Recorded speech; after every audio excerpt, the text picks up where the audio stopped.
When literature and ideology get in jam, you get poetry slam.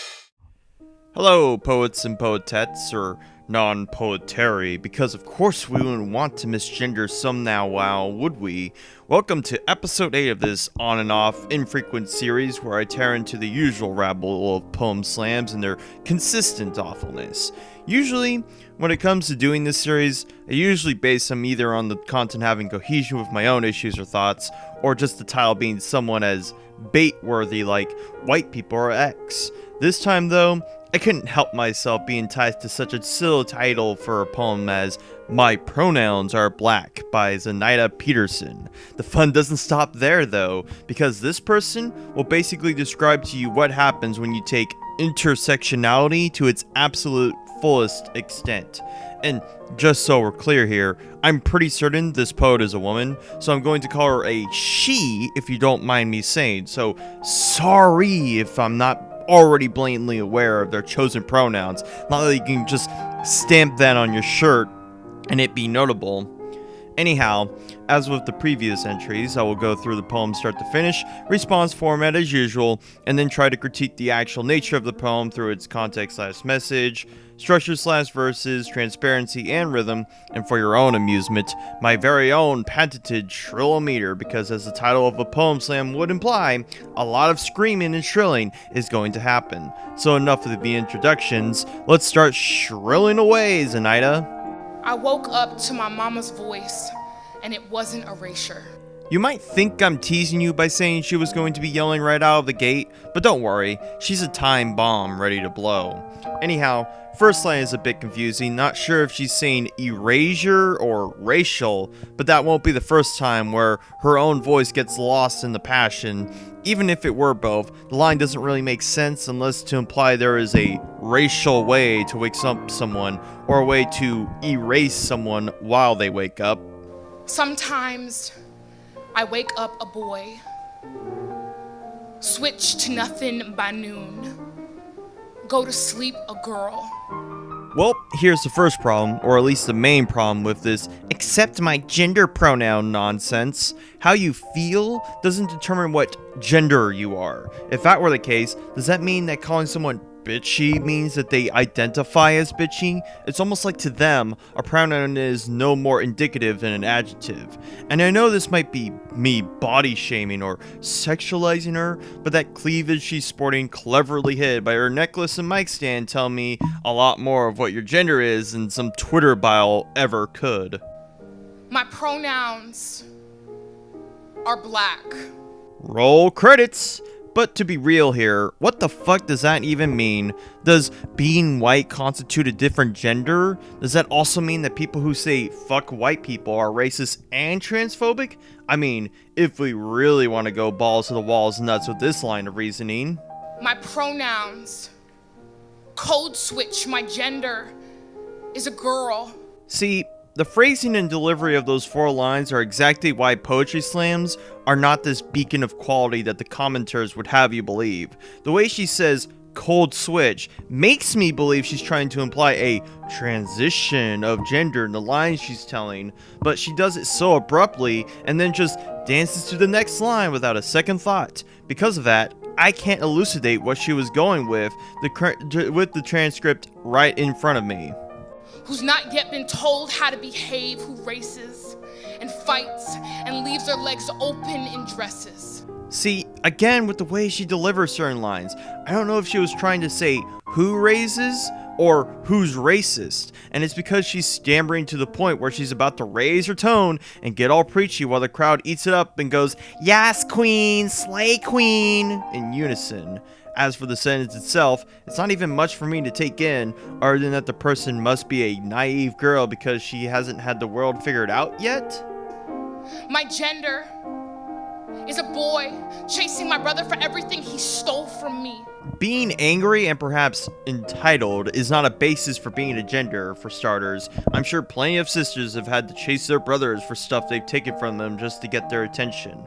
I mean, I hope the things he stole from her were petty and not just literally everything, including her own livelihood, God forbid.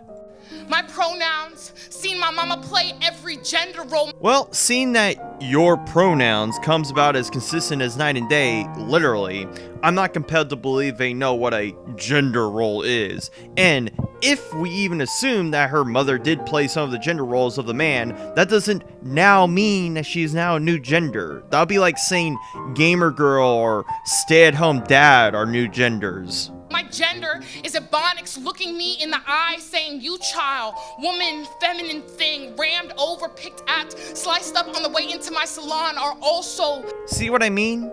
She's so ready to go full kilter but is running out of breath and completely breaking apart her sentences or making them run on, or in this case, paraphrasing something that her gender said without finishing the quote, so we're just made to believe the rest of the poem is said in that perspective. There's this neat little invention called line breaks that I think poetry slammers could use. I'm absolutely certain she said, my gender is Ebonics at the beginning, because nothing says trying to shove that intersectionality blade into the throats of your progressive allies like wanting to hail Ebonics as a healthy form of communication.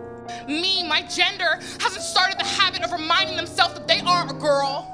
Well, sorry to burst your bubble here, ma'am, but your gender isn't a conscious, unless you mean to say that you hear voices inside your head telling you that you are something that you're not. And excuse me if the clothes that you are wearing, the makeup you doll yourself with, and the hoopy earrings you don yourself with aren't all telltale signs of being a woman.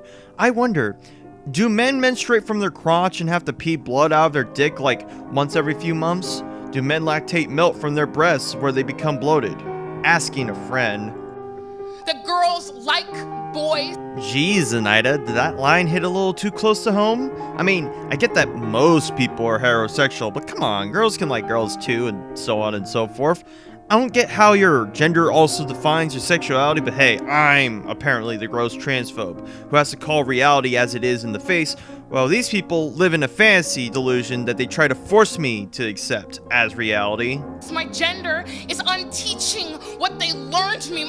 And pray tell, who is going to teach you what you so desire to be on top of, huh? And if it is learned, how is it any different from what you knew before that you projected as being propaganda? And make no mistake, the way she describes what they learnt to her, because again, she's so craven for the flourish that she's willing to mispronunciate words and run on sentences, is what she think it is. Propaganda. Yeah, those diagrams of the ovaries and the penis are all social constructs. Women don't like to be house sitters for their kids or are naturally accustomed to nurturing their children. What institutionalized misogyny have made them believe such lies? Pronouns are a black child watching people who look like them drown in Ward 9. Wow, all of those are your pronouns? Just let me jot it in down just in case. Black child watching people who look like them drown in Ward 9. Okay, cool, thanks. Now, on a serious note, black child isn't a pronoun, but a descriptor. And as for Ward 9, I didn't know this, but according to Urban Dictionary, Ward 9 is a derogatory term for Prince George County, one of the 9 counties within the District of Columbia in the US. Now, keep in mind, this poem is being recorded in Detroit, Michigan, so that puts our distance at about 566 miles. I already know what you're going to say, but she might not actually live in Detroit and is only doing the poetry slam in Detroit, Michigan. And all I have to respond is, do you really think she's going to drive 566 fucking miles to a random poem slam to make this point? No. And as far as the drowning is concerned, I couldn't find shit about specifically of a group of black people drowning in Prince George County, so I don't get the knee-jerk over watching people die other than her being a child when it happened. I would say, look at the intent rather than simply the results. So my pronouns are silent, are polite with strangers. My pronouns avoid the police. Your pronouns are not what you are currently feeling or what you are dealing with. Also, got to get that police brutality wedge in there. Got to make all the black people afraid of cops, even though they should really be afraid of themselves when it comes to how much crime they commit on themselves. Unless she means avoid them in a general sense. Just lay low when you're doing any kind of crime and play cool. Black of me wants to survive long enough to have an identity politic. Wow, isn't that just fucking pathetic?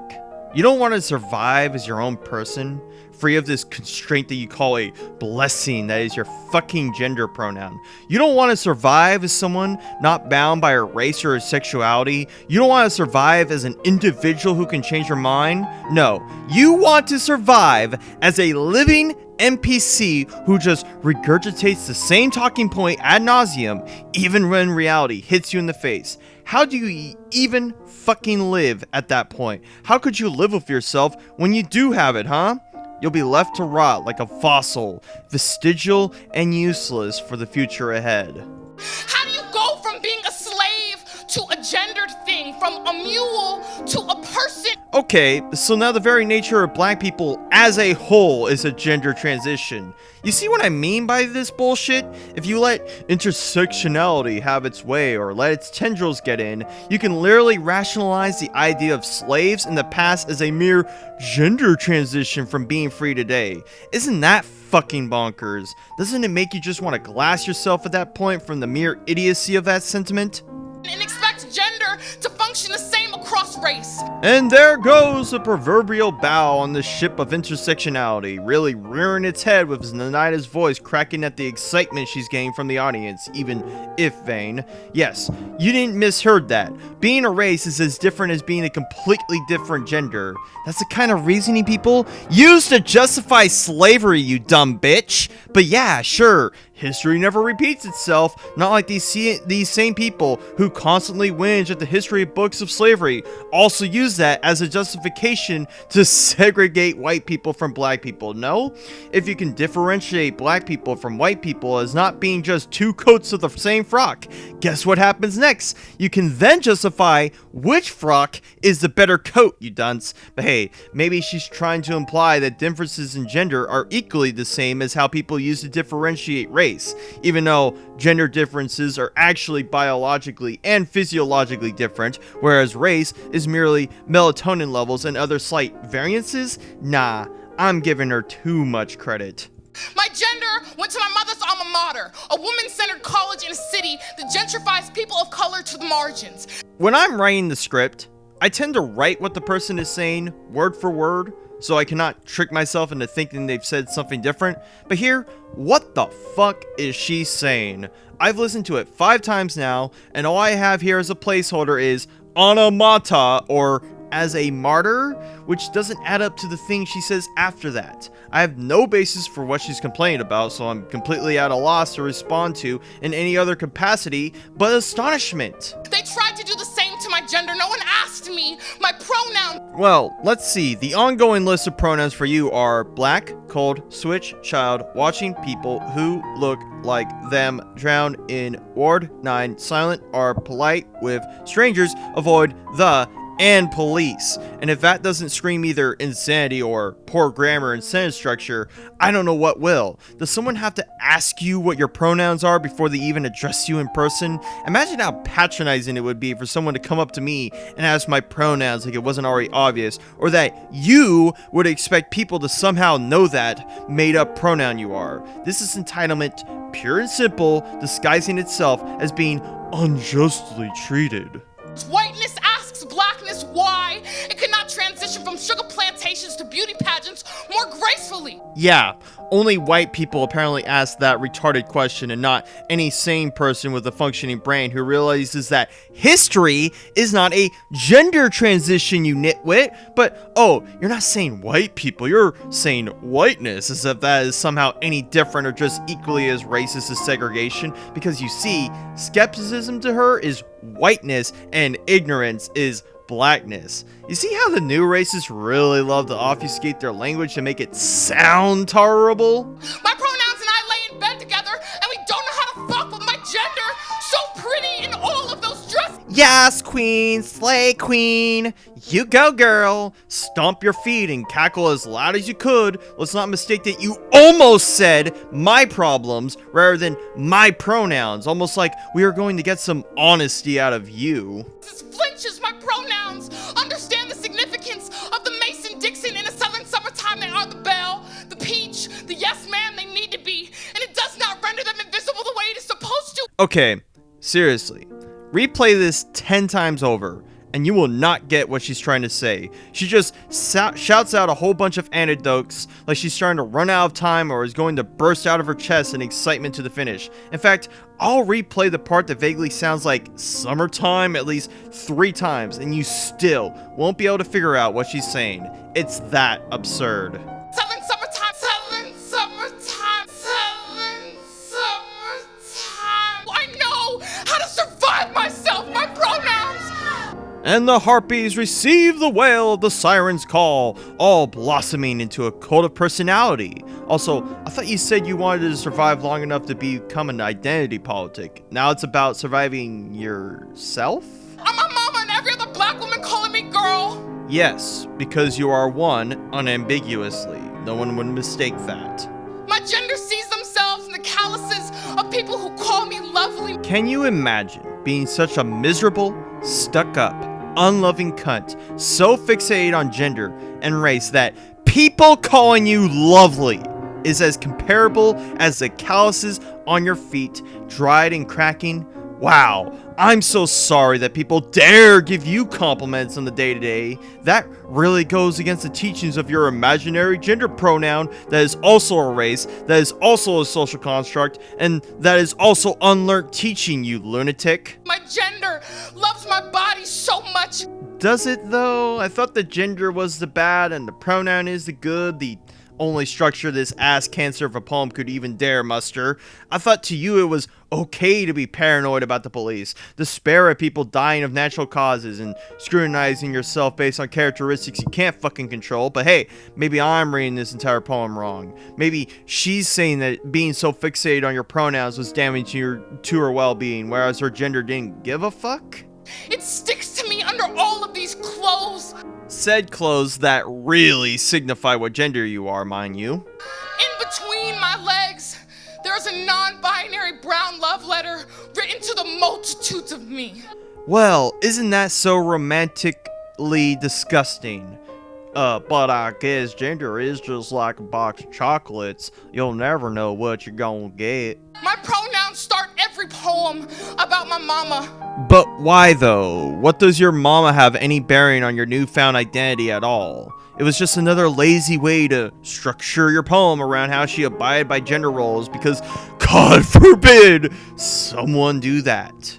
Who don't want to hear about the things white people taught me anymore. Can you imagine, in an alternate universe, Zenaida was a white person and said that about black people, with everything else staying consistent? That's about the easiest way for me to tell when something sounds racist or sexist. Just simply reverse the genders or races and see if it's equally as unfair. But to me, what's more absurd is this idea that to Zenaida, white people only exist to mislead her, trick her, and to overthrow her in every conceivable way. You do realize that you're giving people who know nothing of you much more power than they truly deserve? And what if the things that some white people have taught you were valuable, like the idea of perseverance or mathematics or learning to treat thy neighbor as thyself? Are you just going to throw that all away because it came from a white person? What a fucking racist bitch. There is no reason to dismiss the integrity of all white people simply because some of them can be manipulative. I said white people didn't teach me how to be brown. That really says a lot, doesn't it? They probably were trying to teach you how to be your own person than the skin color you have allotted with. But to you, that's bad somehow? Yeah, black people didn't teach me how to be white because, as we know, being white to you is characteristically different from being black, which again justifies the supremacy of one to the other. This is peak woke at its most regressive. How to overcome, how to gender mama. My body taught me that. And when you say your body, you mean your own frantic delusions, because your feelings do not coincide with what gender you are. And I guarantee that you didn't simply learn entirely on your own how to be your own gender. You don't have a single original thought to the idea of gender. You're just passing around the same bullshit gender spectrum and the same tired arguments to justify it. You are not an original person. Our ancestors taught me that. well, you better listen to them again, because your ancestors taught you to be your own fucking person and not define everything you do by your race and gender. Oh yeah, and I'm sure while they were dealing with merely surviving on scraps while being whipped, they were somehow so progressive to be concerned about what gender pronoun they affixed to themselves, like a Star of David. Like I said, when the chips are down and apocalypse comes to a head, this gender fluidity nonsense will die with it. You taught me that. Wait, I did? I thought white people didn't teach you shit. I'm white, so what's the point of this entire fucking poem? What is the message of this poem? What are we supposed to glean from this? Did I seriously waste perhaps 20 minutes of my time for a garble of word soup like I'm reading lyrics to a Def Grips song? I watched you. It's like you never had a gender to begin with? I mean, okay, even though that if she means to be addressing me, that she wouldn't be taught to be brown but white by her own logic, which continues to fall apart as she tries to address the argument. And thankfully, that was finally it. Wow. Holy shit. I've had some sneakers in my time doing these, but at least those, I could at least get a faintest clue of what they were going with, but this, I'm just completely at a loss.